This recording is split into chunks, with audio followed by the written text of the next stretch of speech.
Bismillahirrahmanirrahim. Bismillahirrahmanirrahim. Assalamualaikum warahmatullahi wabarakatuh. Innal hamdalillah nahmaduhu wa nasta'inuhu wa nastaghfiruh wa na'udzu billahi min shururi anfusina wa min sayyiati a'malina. Man yahdihillahu fahuwal muhtadi wa may yudlil fala hadiya lahu.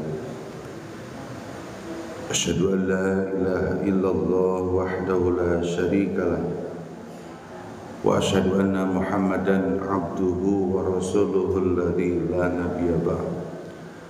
Allahumma shalli wa sallim wa barik ala Rasulillah Sayyidina Muhammadin sallallahu alaihi wasallam wa ala alihi wa sahbihi ajma'in. Rabbi shrahli sadri wa yassirli amri wahlul 'uqdatam min lisani yafqahu qawli. Rabbi zidna ilman warzuqna fahman. Allahumma inna nas'aluka ilman nafi'an wa rizqan thayyiban wa amalan mutaqabbalan. Bismillahirrahmanirrahim. La yadurru ma'asmihi syai'un bil ardi wa la fis sama' wa huwas sami'ul alim. La ilaha illallah wahdahu la syarikalah, lahul mulku wa lahul hamdu wa huwa ala kulli syai'in qadir. Subhanallah wa bihamdihi astaghfirullah wa atubu ilaih. Alhamdulillah, segala puji hanya milik Allah. Kita pada pagi hari ini kita bisa hadir dalam waktu-waktu yang dimuliakan oleh Allah Subhanahu wa taala. Salah satu nikmat terbesar yang kita terima dari Allah Subhanahu wa taala itu adalah rezekinya kita bisa hadir di masjid. Makanya kita bersyukur kepada Allah. Ya Allah, terima kasih sudah menguatkan kita ya hadir di masjid yang mulia ini. Dan semoga hadirnya kita di masjid yang mulia ini memberikan dampak pada diri kita menjadi orang-orang yang hebat dan istimewa di mata Allah Subhanahu wa taala. Salawat dan salam semoga tercurahkan kepada junjungan kita Nabiullah, Nabi besar kita Sayyidina Muhammad sallallahu alaihi wasallam, kepada para keluarganya, pada para sahabat, dan semoga kepada kita semua selaku umatnya yang selalu merindukan nanti di yaumil qiyamah akan mendapatkan pertolongan dari Allah melewati Rasulullah. Semoga kita mendapatkan yang disebut fa'innal jannata hiya ma'wa. Semalam Ustaz Fajar Kadafi kan menceritakan bagaimana mimpinya seorang ketika melihat kehidupan di jahim, jahannam, neraka dan surganya Allah. Mudah-mudahan itu adalah pelajaran buat kita semua. Kita bisa nanti mendapatkan kenikmatan terbesar, di mana surga ini tidak ada bandingnya dengan amal kita ya. Jadi amal-amal solih kita yang kita lakukan itu tidak sebanding dengan penghargaan Allah ngasih surga. Surga itu wah, Masya Allah ya, luar biasa. Kita berdoa kepada Allah Subhanahu wa taala semoga dengan bersalawatnya kita kepada Rasulullah itu kita selalu memuliakan dan mencintai beliau. Mencintai beliau itu adalah dengan patuh dan taat. Insyaallah hari ini kita akan mencoba menjelaskan keutamaan salawat kepada Rasulullah dan kapan aja diperintahkannya kita membaca salawat. Jadi tidak serta-merta sebetulnya ada ketetapan di dalam hadis Rasulullah SAW itu bagaimana kita membaca sholawat. membaca sholawat itu ada di mana dan kapan. Ada dalilnya. Mudah-mudahan nih saya mengurai dari 10 hadis ya. Ada 10 tempat nantinya kita akan, oh di sini kita harus membaca sholawat, oh di sini harus membaca sholawat. Mari kita nanti bongkar apa yang disampaikan oleh Allah dan Rasulnya. Allahumma salli ala Sayyidina Muhammad wa ala alihi wa sahbihi wa barak wa salim. Ma'asyiral hadirin rahimakumullah. Pada kesempatan hari ini kita akan bacakan dan kita akan mendengarkan kalimatnya, bahwa kemarin sudah disampaikan kewajiban kita sebagai hamba Allah kepada baginda kita Rasulullah. Satu, mengimani, ya. Jelaslah ya, imannya adalah menjadi arkanul iman, rukun iman. Rukun iman itu ada 6 ya. Jangan ditambah-tambah ya. Ada 6. Salah satunya adalah iman kepada para rasul. Dan syahadat kita setiap 17 rakaat, di rakaat kedua dan rakaat ketiga atau keempat, kita selalu berkomitmen kepada Allah dan Rasulnya dengan mengucapkan apa? Syahadat ya. Di tasyahud itu asyhadu an la ilaha illallah wa asyhadu anna Muhammadan abduhu wa rasuluh, atau Muhammadar Rasulullah. Yang kedua apa? Pada Rasulullah itu patuh dan taat. Wa ma atakum rasulu, kata Allah itu, apa yang dibawa Rasul, fakhudu, kalimatnya perintah, terima. Jangan banyak ngedebat ya. Semina wa ta'na, kami dengar dan kami taat. Lalu yang ketiga itu menjadi uswah, menjadi teladan, menjadi kudwah, panutan, dan menjadi ittiba, manhaj, pedoman. Itu menjadi sebuah konsekuensi. Jadi kalau melihat diri kita, perilaku kita itu, lihatlah Rasulullah. Aduh jauh teuing atuh, Rasulullah mah betul. Makanya Allah itu hebatnya Allah ya. Di dalam Al-Quran itu lengkap sebetulnya ketika kalimat Allah mengatakan fattaqullaha mastata'tum, bertakwalah sesuai kemampuan. Coba. Makanya saya teringat pidatonya Pak Gubernur Kang Deddy Mulyadi, Pak KDM ya, terkenal dengan Pak KDM, ketika pada saat pidatonya di haulnya atau hari apa namanya haul itu ya, peringatan ini ya, Abah Anom, haulnya Abah Anom.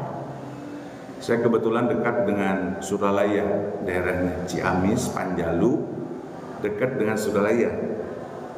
Saya selalu kalau pulang itu melewati pesantren. Ketika beliau pidato pada haulnya Abah Anom, kalimatnya sesuai dengan Al-Quran itu. Ketika Allah mengatakan fattaqullaha mastata'tum, beliau mengatakan begini. Ketika solihnya tukang lauk, katanya, makanya jadilah tukang lauk yang solih. Itu zikir. Ketika dia menjadi tukang lauk yang jujur, tidak curang, ya, lalu dia tidak berlebihan sampai meninggalkan kewajiban kepada Allah, itulah sudah mengatakan la ilaha illallah.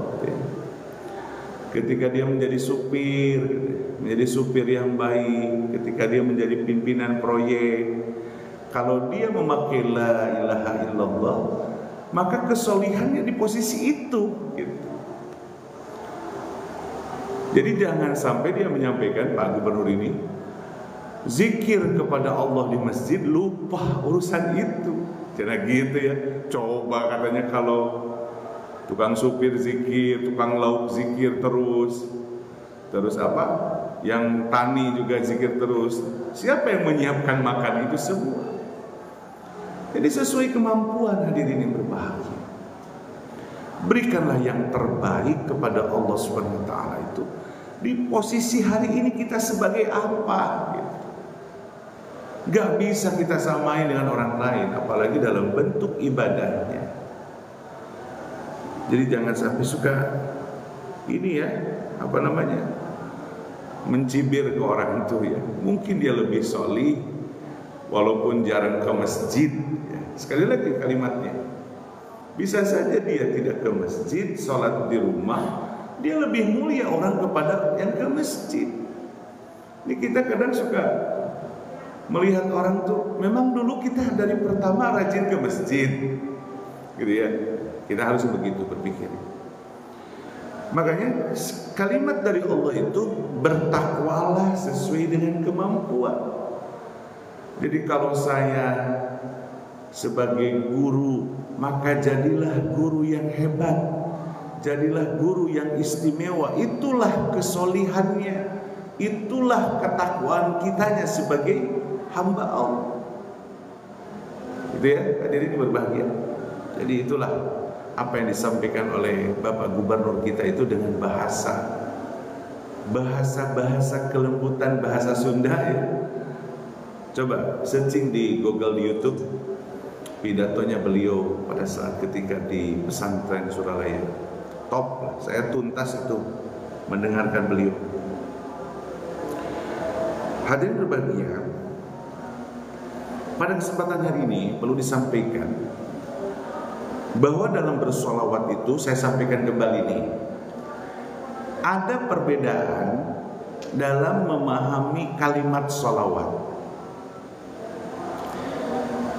Makanya kalau kita tahu itu ada perbedaan, maka kita tidak boleh berdebat, capek-capek berdebat ya. Saya teringat ceritanya seekor keledai dengan maung harimau, maung ya, maung Bandung ya, maung ya. Pada saat itu keledai itu berdebat dengan harimau, maung itu harimau. Kata keledai itu, rumput itu warnanya biru, gitu ya. Sempet cek maung teh, cek harimau teh, maneh cenah, air rumput mah hijau gitu ya.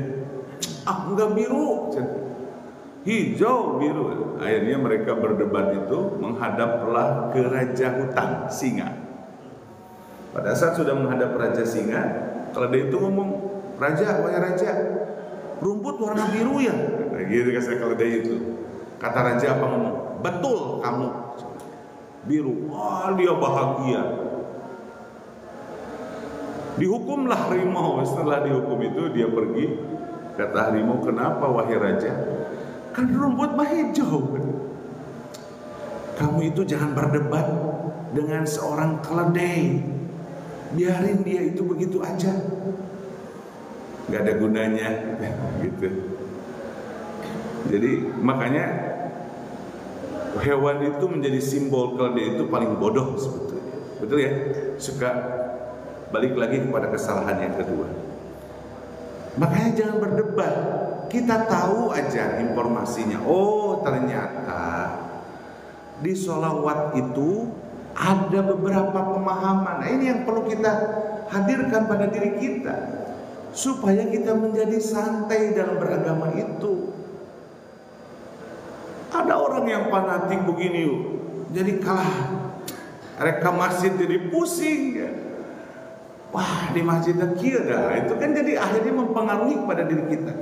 Makanya mencari ilmu itu adalah di berbagai pemahaman. Makanya memang berat ya.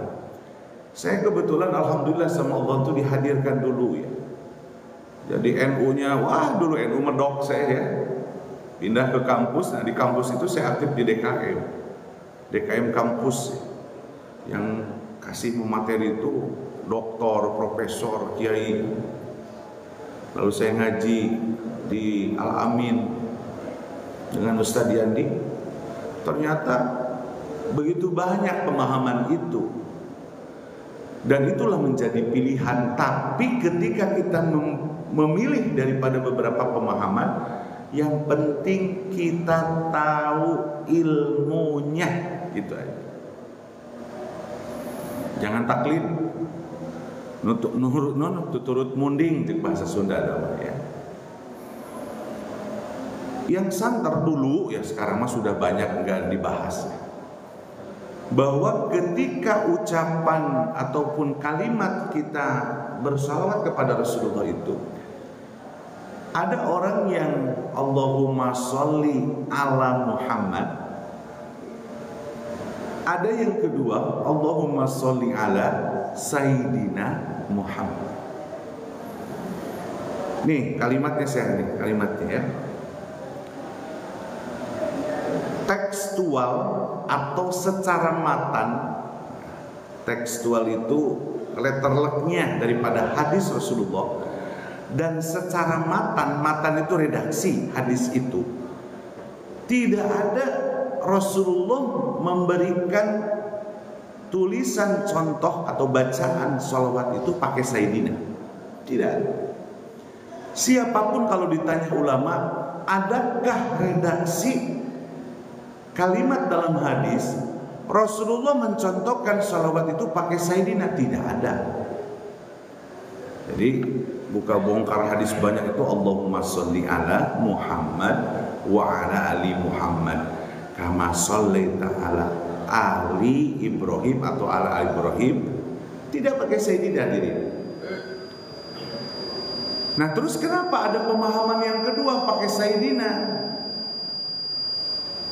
Ini adalah mengambil daripada hadis Rasulullah, ijtihadi para ulama ketika Rasul mengatakan ana sayyid fi yaumil qiyamah, saya ini tuannya nanti di yaumil qiyamah. Oh, Rasul aja ngomong sayyid. Terus yang kedua, pemahaman yang keduanya, pertimbangannya adalah masa kepada Rasulullah tidak memakai Sayyidina. Sayyidina itu penghormatan, tuannya. Rasul mengatakan dalam hadis, ana sayyidni, saya itu tuan nanti di yaumil qiyamah. Sehingga muncullah ada tambahan kalimat di dalam sholawat itu adalah Allahumma sholli ala Sayyidina Muhammad. Saya, kalau pribadi saya mengikuti guru saya dulu waktu ngaji. Kalau dalam ibadah sholat, saya ngikutin tekstualnya sholawatnya. Jadi kalau lagi tasyahud itu Allahumma sholli ala Muhammad, saya tidak pernah pakai Sayyidina karena tekstualnya begitu. Tapi pada saat di luar sholat, saya dipastikan kalimatnya Sayyidina Muhammad. Bahkan Nabiullah, ya, Nabi besar kita, baginda kita. Ya, kalau dalam acara-acara juga Pak Supriya, yang kami hormati dan kami muliakan Bapak Ketua DKI, gitu ya. Enggak apa-apa itu. Ya. Jangan berdebat, silahkan. Jadi kalau pada saat sholat, syahadat di tasyahud awal akhir, memang hadisnya itu tekstualnya nggak ada Sayyidina, dan boleh kita tidak memakai Sayyidina. Di luar itu boleh kita pakai Sayyidina, ya, apalagi kalau kita bersolawatnya memakai, kita berjanji, ya, kita berjanji itu adalah bersolawat menceritakan tarikhnya Rasulullah dengan keagungannya baginda Rasulullah, ya. Begitu ya. Nah, pada kesempatan hari ini kita akan coba yang pertama mengulang dulu. Ini sebetulnya mereview, udah agama mau mereview ya. Makanya saya materi udah banyak Bu Haji, ya. Di laptop itu banyak banget, tinggal pilihin aja. Ini udah lama nggak disampaikan lagi. Mengingatkan kepada kita, pertama adalah bahwa sholawat itu, saya sampaikan nih, sholawat ini salah satu ibadah yang diperintahkan kalimatnya. Jadi pertanyaannya, gimana kalau orang tidak bersolawat kepada Rasulullah? Berarti tidak mengikuti perintah itu. Ada orang yang tidak bersolawat kepada Rasulullah, aduh kebangetan banget, ya, dosa itu. Solawat itu adalah perintah dari Allah. Hati-hati hadirin.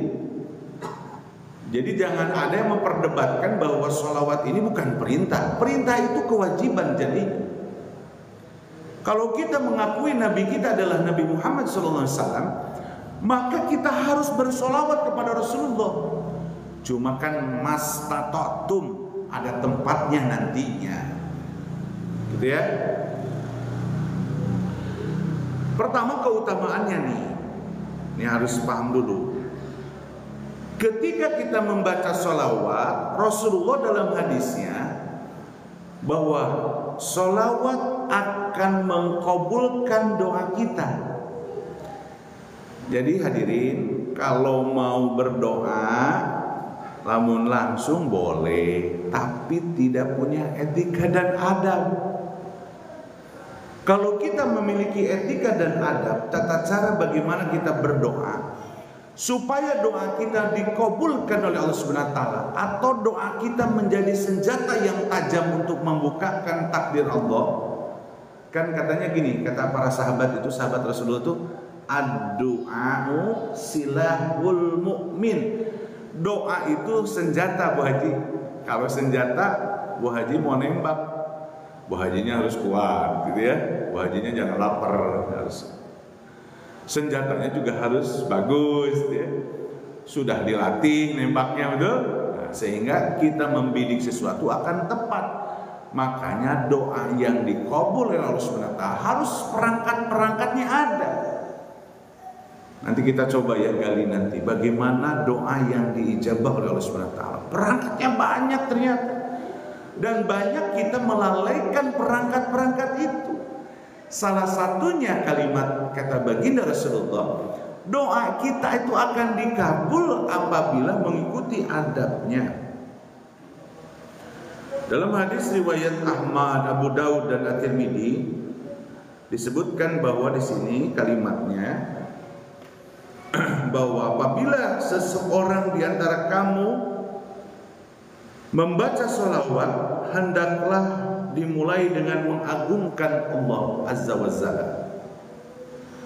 Setelah membaca sholawat kepada Nabi, lalu setelah itulah berdoalah kepada Allah apa yang kita hendaki. Ini kebetulan mata sayanya nih pakai kacamata udah beli banyak ya.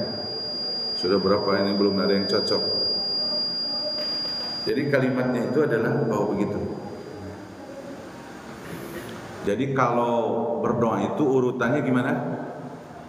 Memuji Allah dulu.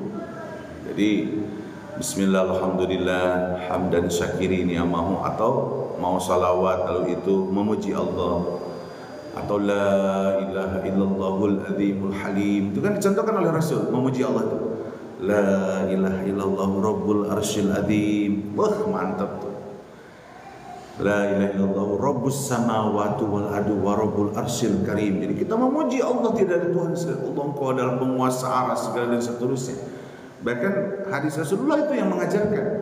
Rasulullah kalau berdoa itu memulai dengan kalimat itu, maka doanya tidak dikabul ya. Rasulullah memang tidak ada halangan ya antara Rasul dengan Allah. Tapi itu diajarkan memuji Allah, bersolawat kepada Rasulullah SAW. Jadi walaupun berdoa itu sendiri, berdoa kadang ada yang memimpin. Ketika yang memimpin pun pasti ada urutannya, ada etika dan adabnya dalam berdoa. Itulah langsung ketika duduk menghadap Allah, ya Allah atau Rabbana atina fid dunya, ya minimal bismillah alhamdulillah, Allahumma sholli ala Muhammad, Allahumma sholli ala sayyidina Muhammad, Rabbana atina fid dunya hasanah wa fil akhirati hasanah wa qina adzabannar. Itu ada etika dan adab. Karena Rasulullah SAW itu mengatakan bahwa ya tadi di sini sebutkan ketika thumma yusalli ala Nabi sallallahu alaihi wasallam, thumma yad'u. Jadi setelah baca sholawat kamu berdoa, memuji, sholawat, berdoa. Ingat ya, itu doa insya Allah Allah akan ijabah. Walaupun Allah menyampaikan di dalam Al-Quran itu ud'uni astajib lakum, doa ketika kita sampaikan Allah pasti ijabah.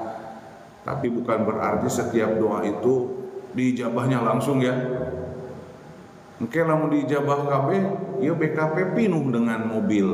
Kemudian ayat ngomong, ya Allah minta mobil, ya Allah blok ayat, ya Allah minta motor, blok, ada nggak bisa begitu. Allah menyampaikan bahwa setiap doa akan dikabul oleh Allah Subhanahu wa taala itu kalimatnya ad-du'a'u mukhul ibadah. Doa itu jadi ibadah. Kalau semalam itu hikayah, ya, kitabnya hikayahnya yang disampaikan oleh Ustaz Qaddafi. Nah, dalam cerita hadis pun ada nanti seseorang menghadap Allah kaget, ya Allah, kok banyak sekali amal soleh saya. Ya Allah, kalau kamu dulu di dunianya sering doa, tapi doa aku tidak diijabah, tidak diijabah di dunia. Maka jangan pernah kita lupa kepada doa. Khawatir kalau kita tidak berdoa kepada Allah. Makanya tadi pada saat kita sholat pun membaca Al-Fatihah itu kalimatnya apa? Iyyaka na'budu wa iyyaka nasta'in. Oke, jadi mudah-mudahan nih pertama itu. Ya. Yang kedua, sholawat itu tadi menjadi dasar kita dalam beradab, dalam berdoa. Jadi bagaimana kita mau tidak bersolawat? Coba, betul ya Pak Haji? Bu Haji mau doa, ingat sholawat, ingat memuji Allah. Yang kedua, Rasulullah SAW dalam hadis riwayat Muslim, Abu Daud, At-Tirmidzi, Nasai, ini kalimatnya banyak hadis menceritakan ini. Kalau banyak hadis yang menceritakan atau meriwayatkan, maka hadis itu kategorinya mutawatir. Jadi hebat ya. Bahwa Rasulullah SAW, barang siapa yang bersolawat kepadaku sekali ya, pahala nih, jadi dilipatkannya pahala. Man shalla alayya, nah, jadi barang siapa yang bersolawat kepada Rasulullah sekali, jadi gini, Allahumma sholli ala sayyidina Muhammad, dan sekali kan ya. Maka kata Rasulullah SAW, sallallahu alaihi biha asran. Coba bayangin, ketika tadi saya ngomong Allahumma sholli ala sayyidina Muhammad wa ala ali Muhammad wa ala ali sayyidina Muhammad, 10 dapat pahala. Allah bersolawat kepada kita 10 kali itu. Allah menyampaikan kepada kita. Kita harusnya termotivasi untuk membaca sholawat gitu. Allahumma sholli ala sayyidina Muhammad. Allah menyampaikan 10 sholawat kepada kita. Makanya lembaran sholawat itu nanti akan datang pada saat yaumil qiyamah itu menjadi lembaran-lembaran pahala kita yang akan mengantarkan syafaat ya baginda kita Rasulullah SAW. Yang pertama tadi, awas ya, hati-hati hadirin, kalau berdoa itu ada etika adab. Muji Allah, bersolawat, langsung berdoa. Doanya, saya ulangi doanya, doa itu yang diajarkan dalam Al-Quran. Jadi Al-Quran itu banyak mengajarkan doa, banyak sekali redaksi doa di Al-Quran. Kita tuh pakai itu dulu. Kalau nggak hafal, pakai redaksi hadis doa itu ya. Kalau masih tidak hafal, pakai redaksi doanya dari para ulama. Kalau masih tidak hafal, pakai doa kita aja. Ya Allah, jadikanlah istri hamba yang sholihah. Ya Allah, kita bahasa kita. Da Allah maha segalanya, betul ya. Tapi tetap yang harus dilakukan apa tadi? Memuji Allah dan bersolawat. Sebentar lah, minimal gini itu ya. Bismillah, alhamdulillah, Allahumma sholli ala Muhammad. Ya Allah, dekatkanlah rizki kepada hamba ya Allah. Kayak gitu. Amin. Itu kan sederhana. Jadi ulah langsung aja haji gitu ya. Sikat aja gitu ya. Nanti bebas. Kita mau bertemu Pak Prabowo aja, prosedurnya banyak ya. Mau ketemu Pak Prabowo, Pak Presiden kita, banyak prosedurnya ya. Saya nanti insya Allah tanggal 1 Oktober sekolah saya diundang oleh Bapak Presiden untuk tampil di Lubang Buaya peringatan Hari Kesaktian Pancasila. Paduan suara SMK 2 dan orkestranya akan tampil. Mudah-mudahan bertemu dengan Pak Presiden ya. Kalau nggak gitu nggak bisa ketemu gitu ya. Nah makanya pada saat berdoa pun kepada Allah ada etika dan adab gitu ya. Berikutnya yang ketiga, jadi tadi apa, mengawali doa pakai sholawat, pakai memuji Allah. Yang kedua, ketika kita bersolawat 1 kali, maka Allah bersolawat 10 kali. Berarti berlipat bonus kita ketika dalam salawat. Yang ketiga itu, salawat itu diangkat derajatnya. Ini saya mengulangi ya kalimat ini. Hadisnya dalam riwayat Ahmad. Kalimatnya begini. Man shalla alayya. Ini mah hadisnya lebih banyak nih. Barang siapa yang bersalawat kepadaku ya, kepada Allah, kepada Rasulullah 1 kali, maka kalimatnya di sini Allah menuliskan 10 kebaikan. Tadi mah Allah bersalawat kepada kita. Kalau hadis ini adalah maka menjadi 10 kebaikan. Terus di sini wahutahu anhu asrun, dan Allah menghapus 10 keburukan. Ini hadis loh, bukan dari saya semalam juga ketika Ustadz Gadabi ketika menceritakan hikayah itu, ini loh, bukan saya loh, ini bukan mimpi dari saya, tapi cerita dari Aisyah radhiyallahu anha. Ya. Jadi di sini disebutkan warafa'at lahu asrun darajat. Ini hadis Rasulullah. Jadi kalau orang bersolawat itu dapat 10 kebaikan. Ini sesuai dengan apa? Al-Quran ya. Faidah jajal hasanah, apabila kamu melakukan kebaikan, mislu asrun, kata Al-Quran, 10 kebaikan. Makanya ada suka cerita di kisah nyata, ngasih 10.000 dapat duitnya 100.000 ya, kembaliannya 10 kali lipat ini gitu ya. Pernah dalam hikayat Ustadz Kadabi pun menceritakan ketika Ali bin Abi Thalib ya, dia menolong seseorang ngasih buah yang harus dikasihkan ke istrinya, tapi diganti sama orang itu 10 kali lipat, karena di dalil itu ada orang tuh yang begitu. Tapi jangan selalu kita berharap begitu ya. Ngasih 10.000 nungguan 100.000, tidak begitu. Yang ketiga itu diangkat derajat, dikasih pahala 10 dan dihapus 10 keburukan. Makanya ahli-ahli sholawat itu top lah. Yang membedakan mah variasinya aja, cara menyampaikan sholawatnya. Ya. Jadi hadirin berbahagia, ayo kita bersolawat nih. Sekarang ini Maulid itu di hari kelahirannya Rasulullah. Yang harus ditumbuhkan itu adalah ibadah dalam membaca sholawat. Tapi ulah parebut berdebat masalah tadi apa? Sayyidina berebut. Kedua, tata cara dalam teknik bersolawatnya. Kayak tadi Pak Sarwani ya, membangunkan kita itu dengan cara sholawat. Allahumma sholli sholatan kamilatan wa salim salam. Itu kan supaya nyaman gitu dibacakan.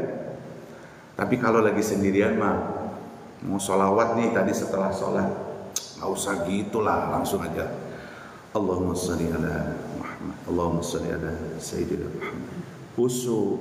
Beda ketika tadi kalau Pak Sarwani sholawatnya di speaker Allahumma sholli, kadang tapi dengan cara sallallahu ala Muhammad, kan enak ya. Yuk berebut yuk antara eta jeung ieu, Allahu Akbar, saya aneh ya. parabotmu gitu. Nah, kita mah saling bertoleransi. Jangan ribut masalah itu. Berikutnya, nah ini yang keempat. Ketika orang yang sering bersalawat kepada Rasulullah itu akan dikumpulkan nanti di surganya bersama baginda kita Rasulullah SAW. Ini semalam ya ceritanya. Kalau saya itu kan kalau lagi ada orang yang ceramah itu khusyuk dilihatkan supaya dapat ilmu, supaya dapat keberkahan. Sampai gelasnya itu di Telaga Kausar surganya Rasulullah itu kan sudah kemarin saya bahas ya. Ada nama-nama surga dan surga itu spesialis PPIP. Untuk baginda Rasulullah itu surga apa? Firdaus. Itu Al-Quran itu. Nah pada saat malam itu gelasnya ayahnya si anak itu di surganya itu ketika nyiupkan air Telaga Kausar itu estafet dari Rasul, dari ke Abu Bakar, ke Sayyidina Abu Bakar, Sayyidina Umar, Sayyidina Utsman, Sayyidina Ali, lalu ke dia, lalu dikasihin ke orang coba. Nah ini sholawat itu hadirin berbahagia dalam hadis riwayat At-Tirmidzi bahwa ketika seseorang sering menjadi ahli sholawat dalam membaca sholawat kepada Rasulullah dalam setiap harinya, maka kata Rasulullah dia akan bersamaku. Banyak tuh kalimat hadis itu ketika ngurus anak yatim. Rasulullah gini, nih saya kalau kamu ngurus anak yatim, memberi makan banyak sedekahnya, nih nanti seperti kedua jari ini kamu di surga dengan aku, gitu, dekat, tetanggaan. Mau bertetangga dengan Rasulullah di surga? Ih nggak mau ya? Maulah harusnya. An Abi Mas'ud dari Ibnu Mas'ud, anna Rasulullah sallallahu alaihi wasallam awalan nas, manusia yang pertama yang bi yaumil qiyamah, di yaumil qiyamah itu yang bersamaku. Coba, ini kan kata Rasulullah, aksaruhum alayya salawat, yang memperbanyak sholawat. Hadirin, jangan menyepelekan ini. Ketika kita banyak sholawat kepada Rasulullah, nanti saya tempatkan nih di mana we sholawatnya. Dalam mau dihitung-hitung sehari itu banyak Haji sholawatnya. Kita mah di sholat tunggul kayaknya karena itu kewajiban, ya. Rukun, menjadi rukun. Sekali lagi, mau nggak kita bersama Rasulullah di surganya Allah? Maka perbanyaklah apa? Sholawat. Jangan menyepelekan. Rasulullah dalam hadis riwayat Muslimnya bahwa siapa yang memperbanyak kalimatnya, aksaruhum. Kayak dulu saya membahas pintu rezeki dibuka dari pintu istighfar. Pas sudah dibongkar istighfarnya ternyata banyak pisan ya. Kita mah sehari 15 kali paling istighfar teh 3 kali 5. Setelah sholat 3 kali. Setelah dibongkar waktu itu Bu Haji berapa? 600 lebih. Dalam sehari kita harus beristighfar kepada Allah SWT. Baru terbuka pintu rizki. Ayu maka hayangna gede dibukakan rizki. Tapi dina palebah istighfar ke hayangna teh saeutik. Sekarang pun ayu hayangnya bersama Rasul, tapi kita membaca sholawatnya qalil setik pula. Jangan hati. Ini nasihat buat saya pribadi. Ya, begitu. Nah, supaya cepat nih. Dan yang terakhir akan mendapatkan syafaat. Kan kalimat-kalimatnya jangan kayak menang syafaat ti Rasul, tidak ya. Ya iya saya menang Rasulullah ada sayang atuh. Makhluk Allah, hamba Allah yang sibuk di yaumil qiyamah, yang tidak pernah memikirkan dirinya sendiri, tapi memikirkan umatnya adalah baginda Rasulullah SAW. Sampai berkali sujud minta kepada Allah, minta kasih syafaat saya, ya Allah kasih izin, bolak-balik minta ampun umatnya. Kita masih sibuk, wattaqu yaumal la tajzi nafsun an nafsin. Kata Allah kepada Quran, kamu tuh nanti sibuk tuh sendiri-sendiri. Rasulullah mah Ya Allah, sampai sujud. Akhirnya diberikanlah syafaat Rasulullah itu. Jadi Allah ngasih syafaat kepada hamba spesialnya, hamba istimewanya itu Rasulullah. Rasulullah ngasih syafaat kepada umatnya. Ya, tapi syafaat pun kalau kita mau dapat, masa nggak kenal ke Rasul sih? Makanya bersolawat itu akan mendapatkan apa tadi? Syafaatnya dari Rasulullah. Kan dalam ayat kursi itu apa kalimatnya? Man dzalladzi yasfa'u indahu illa bi'izni. Jadi kata Allah tidak ada syafaat kecuali izin aku. Nah, Allah ngizinin ke Rasul. Jadi kalau stafsusnya Allah Subhanahu wa taala itu baginda Rasulullah. Anak keistimewaan bukan anak Rasul. Apa? Makhluk atau hamba Allah yang istimewa di mata Allah itu adalah baginda kita Rasulullah. Nah, ini kapan kita baca salawatnya? Satu, salawat itu jadi zikir mutlak. Jadi gini, dalam Islam itu ada dua zikir. Ini sepakat ulama nih. Kalau saya mah kalau ada perbedaan disampaikan, insya Allah ya. Kalau ada perbedaan saya sajikan tuh.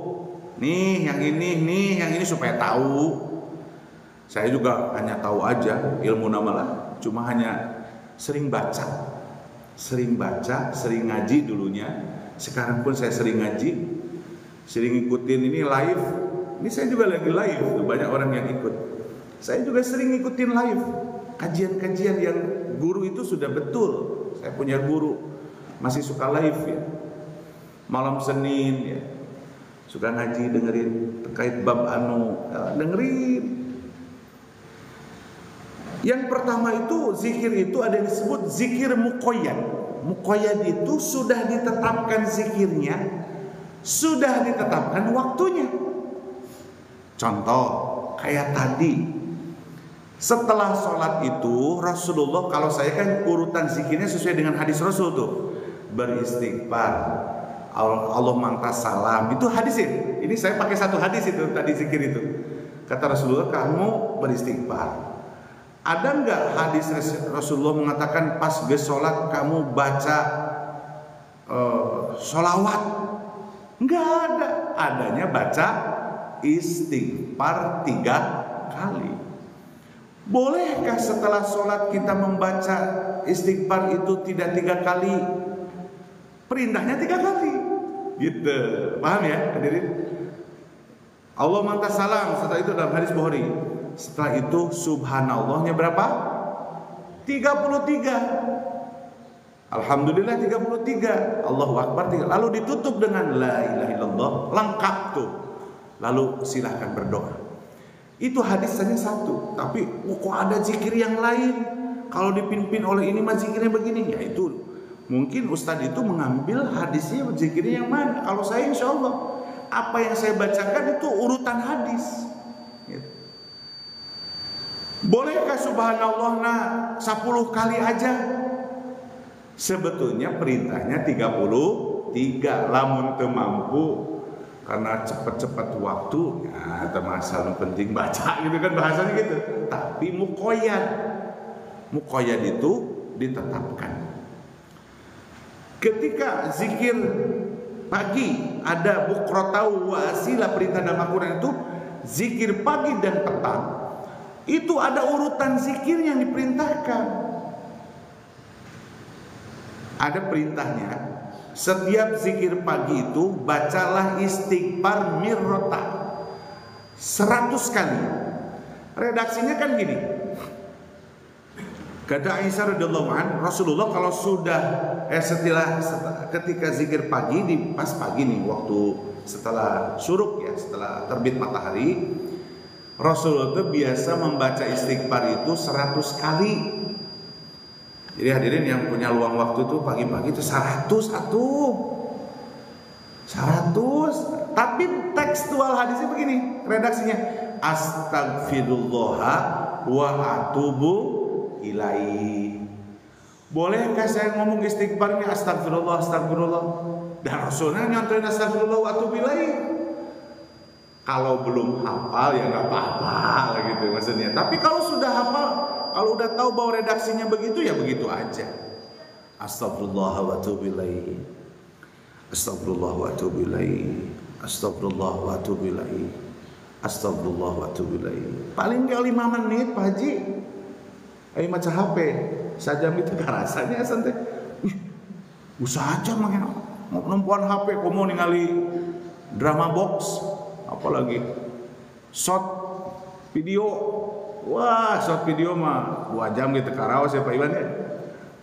Scroll terus kalau kuota itu habis gitu ya. Istighfar 100 kali di pagi hari itu paling 5 menit itu. Jadi muqayyad sudah ditetapkan. Bacaan sholat pun sudah ditetapkan. Memang bacaan sholat itu kita bisa ganti yang lain, nggak bisa. Ditetapkan muqayyad. Nah, ada yang disebut zikir mutlak yang kedua. Zikir mutlak itu kapan aja, Baji. Nah, sholawat ini adalah salah satu sholawat bisa kita itu zikir mutlak. Jadi santai, Baji, sambil udutnya. Allahumma sholli ala sayyidina Muhammad. Ketika duduk santai lagi merenung, Allahumma sholli ala Muhammad. Allahumma sholli. Ketika jalan dari masjid, dari rumah ke masjid pada saat Jumat, kan di Jumat perintahnya perbanyak sholawat ya. Allahumma sholli ala Muhammad. Allahumma sholli ala sayyidina Muhammad. Allahumma sholli. Itu maksud zikir mutlak teh. Erek sabaraha wae. Zikir mutlak itu termasuk istighfar. Ketika istighfar pun astagfirullah, astagfirullah, astagfirullah. Astagfirullah, punten abdi, astagfirullah. Nah, itu zikir mutlak, paham ya? Yang kedua, hadis Rasulullah mengatakan gitu. Makanya Rasulullah memberikan kalimatnya, orang yang paling dekat denganku itu aksaruhum, yang memperbanyak sholawat. Yang kedua, pada saat tasyahud awal dan terakhir, udah jelas ya. Nah, yang ketiga, ketika selesai azan. Saya tanya, ini banyak orang yang cuek nih. Saya juga kadang suka, aduh ya setan deh yang ngeganggu. Ngejawab adzan juga kadang salah, orang tara merhatikan ya. Azan yang berkumandang kadang cuek-cueknya kita tuh. Bahkan dalam hadis Rasulullah, dalam hadis riwayat Muslim, orang ketika mau membaca doa setelah adzan berkumandang itu harus bersolawat. Kita mah enggak ya, Allahumma rabb hadi da'wati tamat langsung aja, betul? Padahal harusnya apabila kalian mendengar azan muadzin jawablah adzan. Udah jelas itu ya. Allahu akbar, Allahu akbar. Asyhadu alla, asyhadu alla. Ketika Allah ya Rasulullah la haula. Nah, kemudian bacalah sholawat untukku, ini kalimatnya. Tsumma shallu alaiya. Ayo, pernah enggak setelah azan kita bersolawat dulu kepada Rasul sebelum doa? Karena nggak tahu masalahnya, bukan nggak mau. Sekarang mah nanti kalau udah Allahumma rabb hadi, Allahumma sholli ala sayyidina Muhammad, Allahumma rabb hadi da'watita. Ini kalimatnya, kamu kalau azan jawab, setelah itu baca sholawat. Di sini sebutkan, maka Allah akan bonusnya lagi. Barulah berdoa kepada Allah. Jadi ini berbagi. Keempat, pada hari Jumat, baik malamnya atau disebut hari Jumat. Kalau hari Jumat itu mulainya startnya dari jam 6 sore pas masuknya waktu maghrib sampai maghrib lagi. Itu hari Jumat. Akfiru alayya wa qul yaumil jum'ah. Nah, ini perintahnya udah spesial. Jadi di hari Jumat itu hadirin, dari mulai setar maghrib sampai sebelum maghrib lagi, itu perbanyaklah sholawat di hari Jumat. Jadi makanya caranya begini, kalau mau dari rumah ke masjid pada saat hari Jumat, Allahumma sholli ala Muhammad, Allahumma sholli ala sayyidina Muhammad, Allahumma sholli ala sayyidina Muhammad. Ketika Bu Haji lagi masak, Allahumma sholli ala Muhammad. Ulang hari ring wae gitu nya. Ya, menang hari ring itu diharamkeun ya. Sholawat keur ngegendong anak. Jadi Jumat itu luar biasa, diri. Nah, kalimatnya Rasulullah mengatakan, barang siapa yang memperbanyak sholat pada di hari Jumat itu, dia akan paling dekat. Ini Rasulullah mengulang-ulang nih hadisnya. Dalam berbagai hadis kalimatnya selalu ujungnya akan dekat denganku. Makanya orang yang ahli sholawat itu selalu, siapa yang mau di surganya bersama Rasulullah, perbanyak sholawat. Nah, yang keempat, yang kelima, maaf ya, ini harus kita sampaikan. Ketika zikir pagi sore, Rasulullah memerintahkan dalam hadisnya. Dalam hadis riwayat di sini adalah Tabrani, disahihkan dalam hadis yang lain. Sholawat itu adalah di pagi dan sore itu setelah waktu syuruk dan sebelum terbenam. Kalimatnya, barang siapa yang bersolawat kepada Rasulullah padaku 10 kali.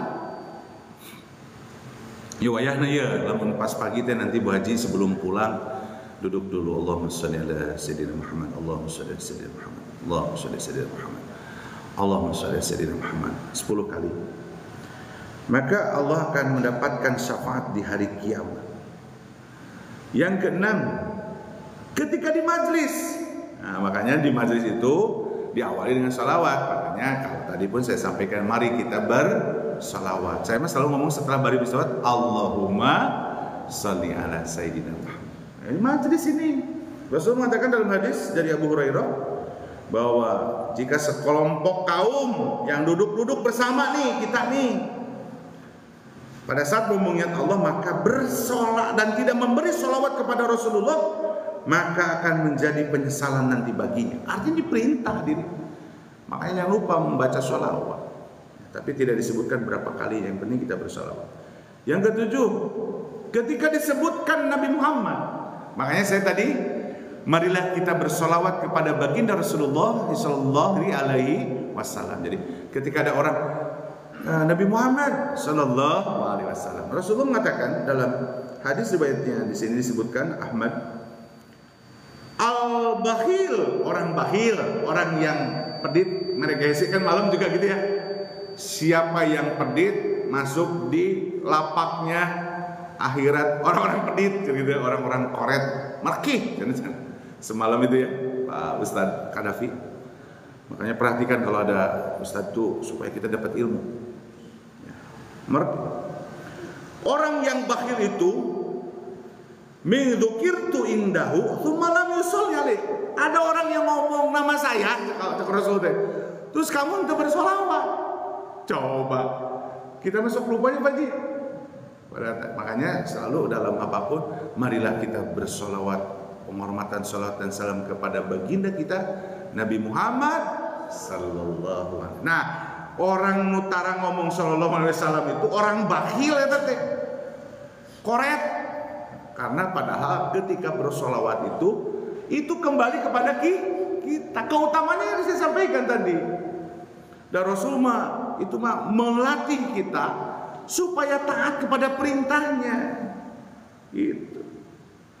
Lalu yang kedelapan, ketika mau berdoa, tadi sudah saya sampaikan hadisnya.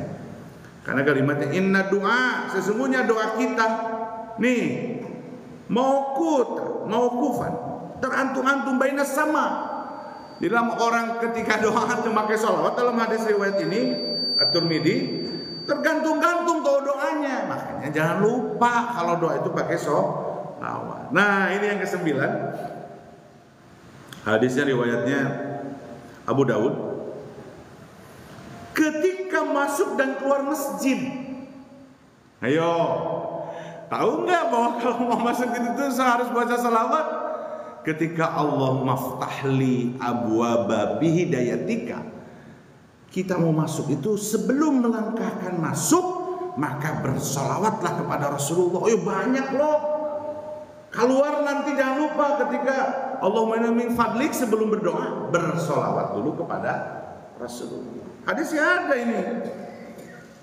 Idza dakhala ahadukum al-masjid, ketika seseorang masuk masjid, maka berilah salam. Akhirnya fal yusallimu ala Nabi sallallahu alaihi wasallam. Lalu tsumma liqal, kalau kamu doa, Allahumma ftah li abwabi rahmatika. Saya tanya, suka salawat dulu enggak sebelum masuk masjid? Karena tahu tidak bahwa ada hadisnya? Nah, sekarang jadi tahu. Kalau mau keluar masjid, masuk masjid, ketika mau melangkahkan kaki kanan masuk ke masjid, sebelum Allahumma ftahli bihidayatika atau birahmatika, bacalah dulu sholawat. Sebentar, ya paling pendek sholawat mah giwe. Allahumma sholli ala sayyidina Muhammad. Geus we sakitu. Nah, gitu ya. Gitu. Allahumma sholli ala Muhammad baru Allahumma ftahli abwaaba bihidayatika. Dan terakhir hadirin, ini ada 2 lagi tempat maaf ya. Oh, ketika dalam sholat mayit, betul ya. Sholat mayit di takbir keberapa? Baca Fatihah, terus baca takbir kedua baca sholawat. Ya, kalau menyolatkan mayit bacaan keduanya sholawat.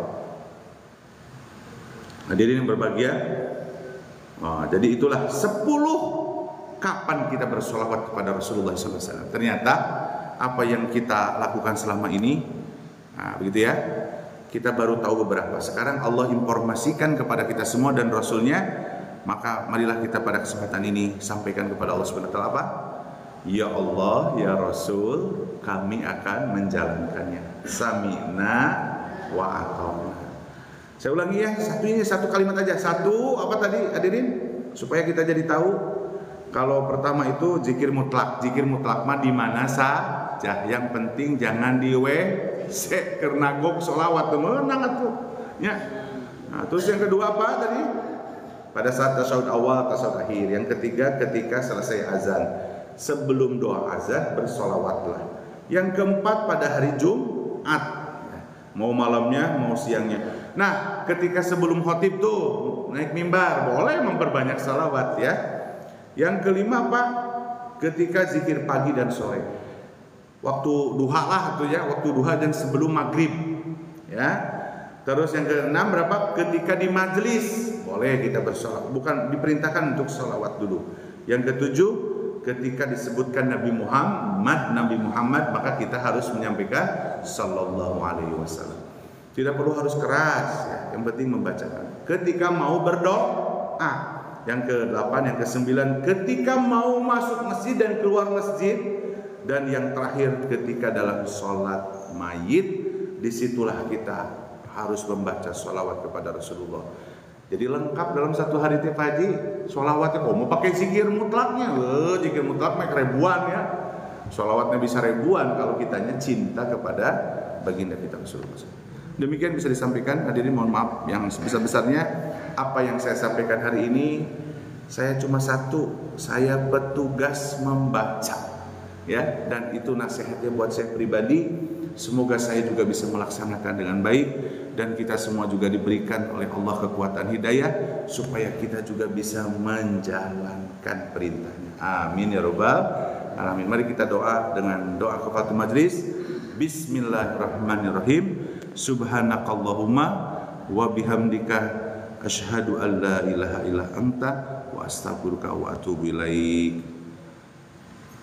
Wassalamualaikum warahmatullahi wabarakatuh.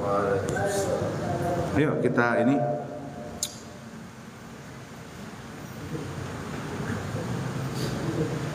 kita sarapan dulu. Pak Slamet tuh yang masak. Pak Yana, yuk Pak Yana.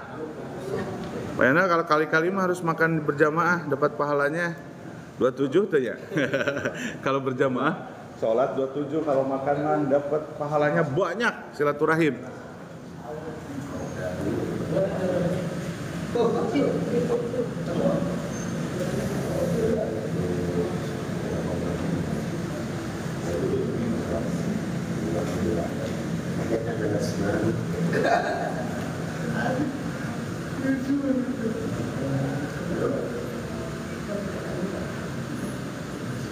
Nah, Pak ya.